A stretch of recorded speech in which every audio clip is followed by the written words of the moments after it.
So you guys have sent this in, and I gotta say, this guide, Financial Recovery 101, What to Do When You're Broke. Like, wow, that title hits hard, you know?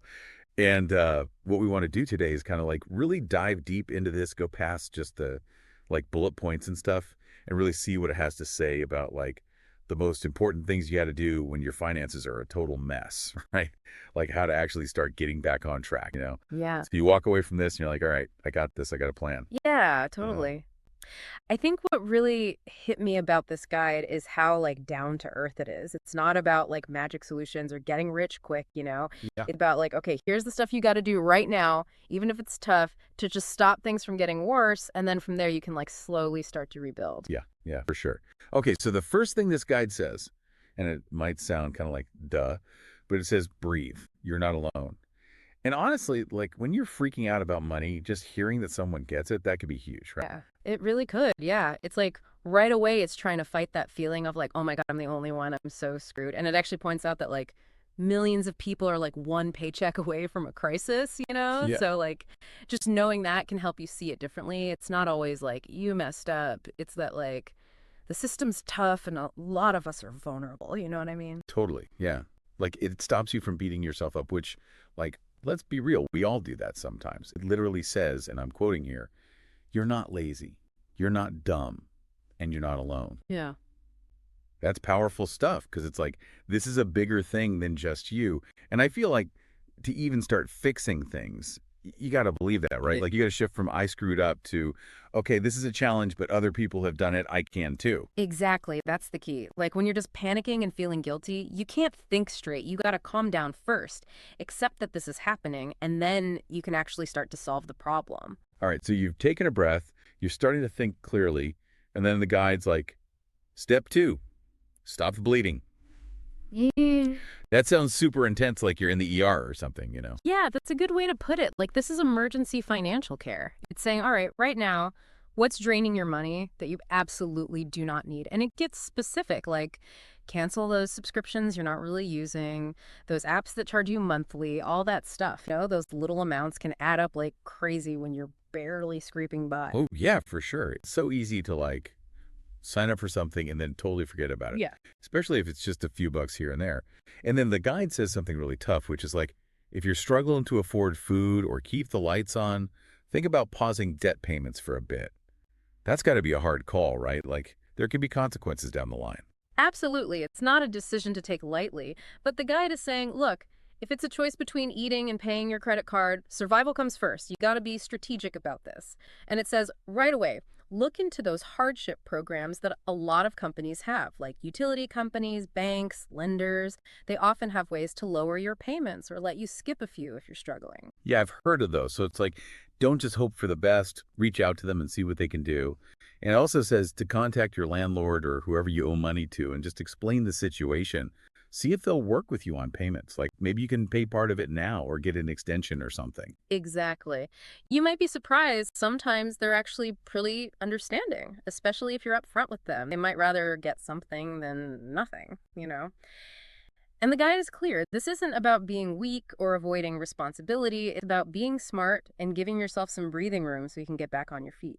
All right. Okay. So you've stopped the bleeding. Now it's like step three, cover the absolute basics. This is about making sure you've got those essential things covered, like food, a place to live, lights on. Right. Exactly. It's about survival, pure and simple.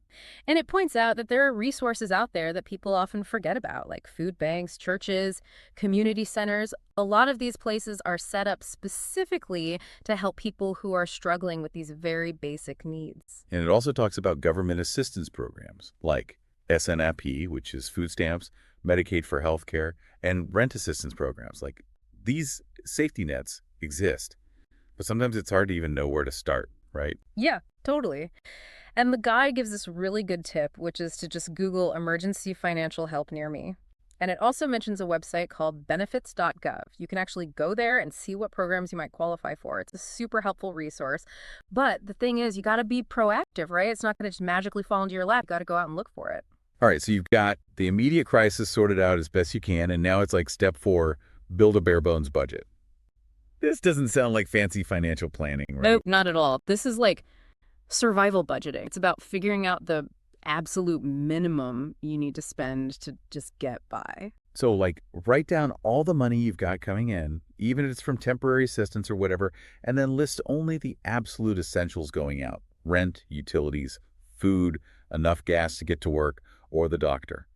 And the guide even says prioritize like this: housing first, then food, then keeping the power on, then transportation. Yeah, that order is super important when you have to make tough choices. It's like, okay, what absolutely can't I live without? And then you got to cut everything else, even if it seems small. It might be painful, but it gives you a clear picture of where you really stand. Okay, step 5 is make a plan, not perfection. I like that. It's like, yeah, we're not aiming for $1 million here. We just want to get stable. And also, like, perfect solutions might not exist, right? Exactly. It's about shifting from like panic mode to like, okay, what's one small thing I can do to make things a little bit better? And it gives some ideas, like maybe you can sell some stuff you don't need, or find a side hustle for some extra cash. Or maybe you can start using one of those free budgeting apps like Mint, Good Budget, or Rocket Money. They can really help you see where your money's going, which is super helpful when you don't have much to spare. Like Good Budget has this cool feature called the envelope method where you can like visually divide up your money for different things. It's really helpful for staying on track when you're on a tight budget. Oh, yeah. Those apps can be great. And it also says to look for videos online that can teach you about whatever you're struggling with. Like, there's so much free information out there these days. You don't always need to pay for expensive financial advice. And I love what it says about momentum being more important than motivation. It's so true, right? Like you don't have to feel like it to start doing something. Just taking that first step, even if it's small, can really get the ball rolling. Totally, yeah. It's like often we wait until we're like, okay, I'm ready, I'm motivated. But sometimes you just got to force yourself to start and then the motivation comes later. Okay, and lastly, the guide wraps up with step 6, repeat, don't retreat. Hmm. This feels like it's about acknowledging that, like, getting your finances back on track is not always going to be easy. Yeah. There are going to be bumps in the road. Exactly, yeah. Like be prepared for tough weeks, unexpected bills, all that stuff. But the key is don't see those things as failures. They're normal. It's more about like, okay, I learned something from that. Let's keep going. It's about persistence, what they call grit, not giving up just because things get hard. You don't need a perfect recovery. You just need to keep moving forward. So, like, the main message of this whole financial recovery 101 thing is really hopeful, but it's also about taking action. It's like, yeah, being broke sucks, but it doesn't have to be forever. Yeah, I like how it puts it. It says you're not stuck. You're starting. Starting over. Starting smart. Starting with intention. Like, okay, this is a new beginning. Let's do this right. And it really breaks things down into manageable steps, which is so important when you're feeling overwhelmed. So, like, as you've been listening to all this, which of these steps is speaking to you the most right now? Or maybe which one feels the scariest or hardest? Like, why is that? And maybe take some time to check out those resources we mentioned. Even just doing that, it's a step in the right direction, and that's what matters.